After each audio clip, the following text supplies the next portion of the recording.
সিমনা এলাকার এক বিজেপি নেতাকে পিস্তল ও গাঁজা সহ গ্রেফতার করেছে সিধাই থানার পুলিশ।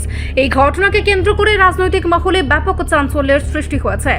বিরোধীদের দাবি, শাসক দল যেখানে নেশামুক্ত সমাজ গড়ার কথা বলে, সেখানে তাদেরই এক নেতার বিরুদ্ধে এমন অভিযোগ উঠে আসায় নানা প্রশ্ন দেখা দিয়েছে। পুলিশ সূত্রে জানা যায়, গোপন সংবাদের ভিত্তিতে সিধাই থানাধীন মনতলা এলাকার একটি বাড়িতে অভিযান চালানো হয়। এসডিপিও মোহনপুর আশিস দাশগুপ্তের নেতৃত্বে পুলিশ, এসটিএফ, সিআরপিএফ এবং বিএসএফ এর যৌথ অভিযানে একটি পিস্তল, 15 রাউন্ড গুলি এবং প্রায় 41 কেজি শুকনো গাঁজা উদ্ধার করা হয়। ঘটনাস্থল থেকে উত্তম দেব নামে এক ব্যক্তিকে গ্রেফতার করা হয়। অভিযুক্ত বিরুদ্ধে মাদক ও অস্ত্র আইনে মামলা রুজু করে তদন্ত শুরু করেছে পুলিশ। শনিবার তাকে মোহনপুর আদালতে প্রেরণ করা হয়েছে। ঘটনার পর এলাকায় শুরু হয়েছে জোর চর্চা।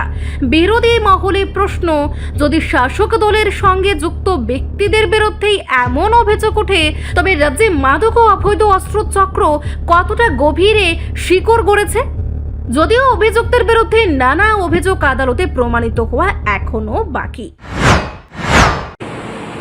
গতকাল রাত্রে একটা গোপন সংবাদের ভিত্তিতে এসটিএফ, প্লেনক্রফট পুলিশ পার্সোনাল, সিধাই থানা, সিআরপিএফ, টিএসআই পার্সন, সিধাই থানাধীন সিমনা অঞ্চলের মনতলা এরিয়াতে একটি বাড়িতে রেড করে।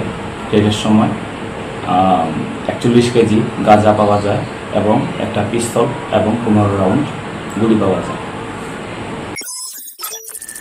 রিপোর্ট সংবাদ প্রতীক্ষা।